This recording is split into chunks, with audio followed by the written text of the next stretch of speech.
Hello student, welcome to YouTube study. आज की इस वीडियो में यूपी बोर्ड कक्षा 12 के बच्चों के लिए फिजिक्स से मोस्ट इंपॉर्टेंट क्वेश्चन लेकर आए हैं। अगर आप पेपर देने वाले हैं तो इन सारे क्वेश्चंस को अवश्य ही लगा कर जाइएगा। बोर्ड एग्जाम में इसमें से तो सीधे सीधे ज्यादा क्वेश्चन फंसेंगे, देख लीजिएगा। लॉरेंज बल किसे कहते हैं, ठीक इसके बाद एम्पियर का परिपथीय नियम, यहाँ पे एक मोस्ट इंपॉर्टेंट न्यूमेरिकल, ठीक इसके बाद सेल का विद्युत वाहक बल, धारा घनत्व, तो यहाँ पे इंपॉर्टेंट न्यूमेरिकल रखा गया। इसके बाद इलेक्ट्रॉन वोल्ट नति कोण किसे कहते हैं, सोफ्टवेयर किसे कहते हैं, यहाँ पे न्यूमेरिकल। जितने भी इस वीडियो में क्वेश्चंस आप देख रहे हैं ना, सभी मोस्ट इंपॉर्टेंट है और बोर्ड एग्जाम में इसमें से काफी क्वेश्चन आपको देखने को मिलने वाला है। तो वीडियो को तुरंत लाइक कर दीजिए, चैनल पे नए हैं तो सब्सक्राइब करके बेल आइकन प्रेस करके रखिए। डेली आपको ऐसी वीडियोस मिलती रहेंगी और तैयारी बहुत ही अच्छा हो पाएगा। तो वीडियो को पूरा देखिएगा। और सबसे पहला नंबर इसमें क्वेश्चन जो रखा गया है, लॉरेंज बल किसे कहते हैं, पेपर में बार बार पूछता है, इसलिए इसको अच्छे से थ्योरी को समझिएगा। और देखिए इस क्वेश्चन को वीआईपी में रखा गया है, वेरी इंपॉर्टेंट क्वेश्चन, ठीक है।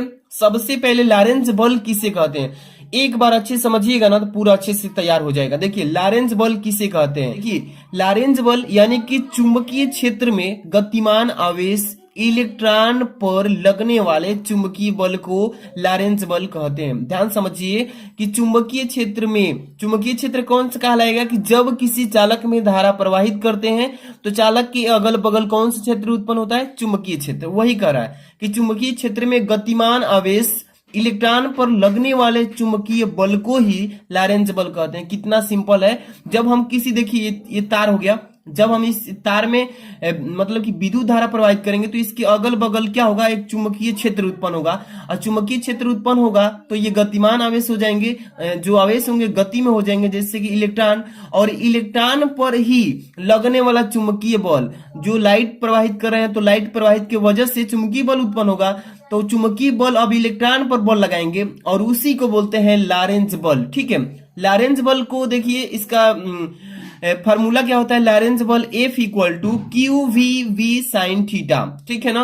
Q V V sine theta, ये लॉरेंज बल का क्या होता है, फार्मूला होता है। इसको अच्छे से तैयार कर लेना, पीडीएफ भी मैं लास्ट में प्रोवाइड करूंगा। तो तुरंत वीडियो को लाइक कर दीजिए अगर नहीं किए हैं तो। एम्पियर का परिपथीय नियम किससे कहते हैं, ये भी काफी इंपॉर्टेंट है, पेपर में पूछता है कि एम्पियर का परिपथीय नियम को परिभाषित करे, ऐसे ही पूछेगा। तो इसको कैसे लिखेंगे, ध्यान समझिएगा कि किसी बंद वक्र के परितः, देखिए किसी बंद वक्र, कोई तार है कुंडली रूप में ले लिए हैं, तो किसी बंद वक्र के परितः चुंबकीय क्षेत्र की तीव्रता का रेखा समाकलन यानी लाइन इंटीग्रल उस बंद वक्र द्वारा घिरे क्षेत्रफल में से गुजरने वाली कुल वैद्युत धारा का म्यू नॉट गुना होता है, जिसे एम्पियर का परिपथीय नियम कहते हैं। एक बार अच्छे समझिए, जितने भी बच्चे शॉर्टकट में इसका थ्योरी मतलब पढ़े हैं उनका भी सही है, ये भी सही है। इसको भी आप लिख सकते हैं, तैयारी अच्छे से कर लीजिएगा। एम्पियर का परिपथीय नियम किससे कहते हैं, किसी बंद वक्र के परितः चुंबकीय क्षेत्र की तीव्रता यानी कि आई जो है चुंबकीय क्षेत्र की तीव्रता का रेखा समाकलन लाइन इंटीग्रल उस बंद वक्र द्वारा घिरे क्षेत्रफल में उसे गुजरने वाली कुल वैद्युत धारा का म्यू नॉट गुना होता है, जिसे एम्पियर का परिपथीय नियम कहते हैं, ठीक है ना। अब देखिए जहां पे म्यू नॉट क्या है, तो निर्वात की निरपेक्ष चुंबकशीलता है। क्या है, निर्वात की निरपेक्ष चुंबकशीलता है, निरपेक्ष चुंबकशीलता म्यू नॉट होता है, ठीक है। अब यहाँ पे इसका फॉर्मूला होता है, तो देखिए यहाँ पे integration C into vector B into vector d l equal to mu naught into I के बराबर होता है। ये वाला फॉर्मूला याद रखिएगा, अगर न्यूमेरिकल आए तो इसी फॉर्मूले के तहत आप करेंगे, ठीक है। अगला क्वेश्चन देखेंगे जो कि यहाँ पे न्यूमेरिकल टाइप्स क्वेश्चन है, इसको आप बहुत ही आसान तरीके से कर सकते हैं। जैसे कि दो बल्ब हैं, एक 60 वाट का है जिसमें 220 वोल्ट विभवांतर त्वरित किया जाता है, तथा एक 40 वाट का बल्ब है जिसमें भी 220 वोल्ट को 220 वोल्ट के मेंस से श्रेणी क्रम में जोड़ा जाता है। तो जब भी आप याद रखिएगा कि श्रेणी क्रम में जोड़ा जाएगा तो इसमें जो धारा प्रवाहित होगी समान रूप से प्रवाहित होगी। तो बल्बों की कुल शक्ति पूछा है, तो सब देखिए सबसे पहले आपको मैं बताता हूं कि न्यूमेरिकल कैसे करना है। सबसे पहले जिस चीज का मान दिया है उसको पहले नोट करना है, ठीक है। क्या क्या दिया है पहले देखिए, इसमें 60 वाट का दिया है ना, तो P का मान है तो इसको P1 लिख लीजिए। क्या लिखेंगे, P1 कितना वाट है, 60 वाट है। अब P2 कितना दिया है तो 40 वाट, P2 बराबर भी लिख लीजिए, कितना है 40 वाट है। इसमें भी विभवांतर समान रूप से दे रहा है, विभवांतर 220, इसमें भी 220, यहाँ पे भी बराबर लिख लीजिए 220 वोल्ट। ठीक है ना, बहुत सिंपल तरीके से बता रहा हूं। इसमें भी उतना ही है 220 वोल्ट। अब क्या करना है, इसमें कह रहा है बल्बों की कुल शक्ति निकालने से पहले आपको यहाँ पे क्या करना, शक्ति का एक फॉर्मूला होता है, आपको बता दूं यहाँ पे कार्नर में, P बराबर क्या होता है, V इंटू आई। ठीक है ना, तो अब देखिए P बराबर निकालना है ना V इंटू आई, तो V तो इसमें है लेकिन I नहीं है, तो I निकालना पड़ेगा ना। I निकालने के लिए सबसे पहले प्रतिरोध निकालेंगे एक एक बल्ब का। पहले 60 वाट वाला बल्ब का प्रतिरोध निकाल लेंगे एक बार, ठीक इसी तरीके से 40 वाट वाला का एक बार प्रतिरोध निकालेंगे। चलिए सबसे पहले यहाँ पे लिखेंगे P1 का प्रतिरोध, यहाँ पे चलिए तो यहाँ पे प्रतिरोध निकालेंगे ना, तो लिखेंगे प्रतिरोध। ठीक है, प्रतिरोध R1 मान लेते हैं पहला के लिए। R1 बराबर सूत्र होता है V स्क्वायर बटे में P, यानी V इसको मानेंगे V1, अब P1 है ही, तो यहाँ पे लगा सकते हैं V1 P1, इतना हो जाएगा ना।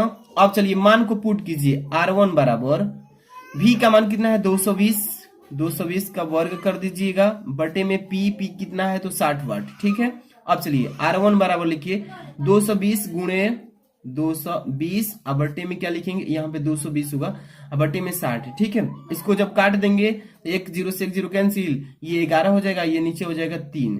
ठीक है, 2 से ऊपर नीचे काटे 3 से कटा देंगे, या इसको जब हम डायरेक्टली R1 बराबर लिख सकते हैं 220 गुणे 11 अब बटे में 3 से भाग दे देंगे और इतना से गुणा करके तो डायरेक्ट आएगा 807। ठीक है, ओम, ये आ गया हम लोग का R1। इसी तरीके से अब इस बल्ब का भी प्रतिरोध निकाल लेंगे, सेम यही फॉर्मूला पे। ठीक है ना, प्रतिरोध यहाँ पे लिखेंगे प्रतिरोध R2 बराबर क्या लिखेंगे, R2 बराबर यहाँ पे V स्क्वायर, इसको V2 मान लेते हैं। ठीक है ना, V2 क्योंकि V1 यहाँ पे था, तो V स्क्वायर यानी V2 का स्क्वायर है बटे में P2। ठीक है ना, ये P2 है, तो यहाँ पे इसका मान रखिए R2 बराबर, दूसरा प्रतिरोध निकाल रहे हैं बल्ब के लिए, तो यहाँ पे कितना है 220, यहाँ पे गुणे 220, अब बटे में कितना हो जाएगा P कितना है 40 दिया है। हल करेंगे R2 बराबर कितना होगा, इसको काट देंगे 1 0 से 1 0, 2 से 11 बार में कट जाएगा, 2 दूनी के 4, फिर 2 से काट दीजिए, 2 कम 2, यानी कि 110 गुणे 11, 110 गुणे 11 करेंगे तो 1210 ओम आ जाएगा। ठीक है, तो ये दूसरा प्रतिरोध भी हम लोग निकाल लिए। अब निकालेंगे धारा, क्या निकालेंगे, धारा। तो सबसे पहले दो प्रतिरोध हो गए R1 R2, तो इसका तुल्य प्रतिरोध पहले निकाल लेते हैं, श्रेणी क्रम में जुड़ा है, तो यहाँ पे सूत्र लगा लेंगे, कैपिटल R बराबर हो जाएगा R1 प्लस R2। ठीक है ना, अब चलिए R1 का मान रखिए कितना है 807 है, अब प्लस R2 का मान 1210 है, 1210। अब इसको सॉल्व कर लीजिएगा, जोड़ेंगे तो ये आ जाएगा 2017। ठीक है, देख लीजिए 1210 और 807 2017 ओम आ गया। ठीक है, 2017 ओम। अब इसके बाद हम लोग धारा निकालेंगे, क्या निकालेंगे, धारा। चलिए 220 वोल्ट के में जोड़ा है ना, तो विभवांतर जो है V बराबर 220 रख लेंगे। ठीक है, वोल्ट। इसके बाद अब यहाँ पे हम लोग धारा निकालेंगे I, तो धारा बराबर सूत्र क्या होता है, I बराबर V बटे R, होता है कि नहीं, होता है। चलिए अब यहाँ पे फॉर्मूला रखिए, V का मान कितना है 220 अब बटे में R, अभी हम लोग कितना निकाले हैं, तुरंत 2000 कितना निकाले थे 17। अब इससे भाग जब देंगे तो ये क्या हो जाएगा, तो यहाँ पे हम लोग चाहे इतना ही रख देते हैं क्योंकि I का मान हम लोग का आ गया कितना 220 अब बटे में 2017। ठीक, ये I का मान। अब हम लोग कुल शक्ति पूछा था, देखिए पूछा है ना कुल शक्ति बताइए, तो कुल शक्ति निकालेंगे ना, तो यहाँ पे सूत्र हम बताए थे ना, कुल शक्ति के लिए फॉर्मूला होता है P बराबर V इंटू आई, यही होता है ना। चलिए V का मान अभी हम लोग रख लेते हैं, कितना है 220 है, आई का मानवा जो है यहाँ से उठा करके इतना रख लेंगे, तो ये हो जाएगा 220 अब बट्टे में कितना आ जाएगा 2017। हल करेंगे, काट देंगे पूरा सॉल्यूशन के बाद, तो ये देखिए कितने बार में कट जाएगा, तो 23.996 इतना बार में। आई देखिए दशमलव के बाद 5 से बड़ा रहता है तो इसको बढ़ा कर लिख देते हैं, तो 24 भी लिख सकते हैं 24। और यहाँ पे शक्ति का मात्रक वाट होता है, क्या होता है वाट, तो ये हो जाएगा इसका आंसर। ठीक है, इसी तरीके से आपको करना है। अगला क्वेश्चन चलेंगे, देखिए इसमें अगला क्वेश्चन है इलेक्ट्रॉन वोल्ट किसे कहते हैं। पेपर में 1 नंबर का तो ये पूछता है कि इलेक्ट्रॉन वोल्ट किसे कहते हैं, तो इसको तैयार कर लेना कि 1 इलेक्ट्रॉन वोल्ट इसको ईवी लिखते हैं। इलेक्ट्रॉन वोल्ट को क्या लिखते हैं? ईवी लिखते हैं। तो 1 इलेक्ट्रॉन वोल्ट वह ऊर्जा है जो कि एक इलेक्ट्रॉन पर जो ई बराबर होता है 1.6 गुणे 10 की पावर माइनस 19 कूलाम, वही कह रहा है कि जो कि एक इलेक्ट्रॉन पर 1 वोल्ट विभवांतर पर त्वरित होने पर प्राप्त करता है, उसी को 1 इलेक्ट्रॉन वोल्ट कहलाता है या उसी को कहते हैं। ठीक है, एक बार फिर से 1 इलेक्ट्रॉन वोल्ट किसे कहते हैं? 1 इलेक्ट्रॉन वोल्ट वह ऊर्जा है जो कि एक इलेक्ट्रॉन यानी 1 इलेक्ट्रॉन बराबर इतना 1 वोल्ट विभवांतर पर त्वरित होने पर प्राप्त करता है, 1 इलेक्ट्रॉन वोल्ट कहलाता है। ठीक है, इसको अच्छे से तैयार कर लेना। पेपर में 1 नंबर का ये पूछता है कि 1 इलेक्ट्रॉन वोल्ट को परिभाषित कीजिए। ठीक है, तो तैयार कर लेना। इसके ठीक बाद अगला क्वेश्चन देखिए, क्या है? नति कोण। क्या है नति कोण? किससे कहते हैं? अच्छे से इसको तैयार कर लेना।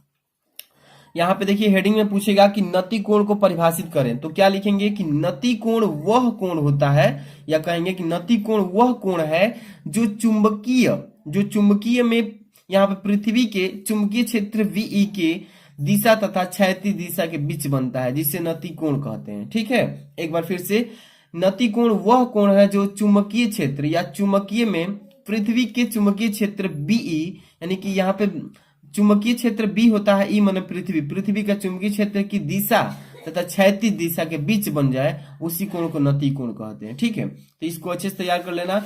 इसके बाद है स्वप्रेरण। क्या है? स्वप्रेरण किसे कहते हैं? पेपर में ये भी पूछेगा कि स्वप्रेरण को परिभाषित कीजिए, तो तैयार कर लेना इसको। देखिए, स्वप्रेरण किसे कहते हैं? किसी कुंडली से संबद्ध चुंबकीय फ्लक्स के मान यहाँ पे 2 बार लिख दिए हैं, एक बार होगा कि किसी कुंडली से संबद्ध चुंबकीय फ्लक्स के मान में परिवर्तन होने पर उसकी कुंडली में प्रेरित वैद्युत वाहक बल तथा प्रेरित धारा उत्पन्न होने की घटना को ही स्वप्रेरण कहते हैं। क्या कहते हैं? स्वप्रेरण। इसको अच्छे से तैयार कर लेना, पेपर में पूछेगा ही पूछेगा। वीडियो को जितने बच्चे अभी तक लाइक नहीं किए, प्यारा सा लाइक कर देना। और आपके लिए एक मोटिवेशन सुनाता हूं कि आंखों में नींद बहुत है पर सोना नहीं, यही समय है कुछ करने का, इसे खोना नहीं। यहाँ पे देखिए, स्वप्रेरण का फॉर्मूला होता है एल। स्वप्रेरण को किस चीज से डिनोट करते हैं? एल से, और एल बराबर होता है mu naught pi into N square into R upon 2।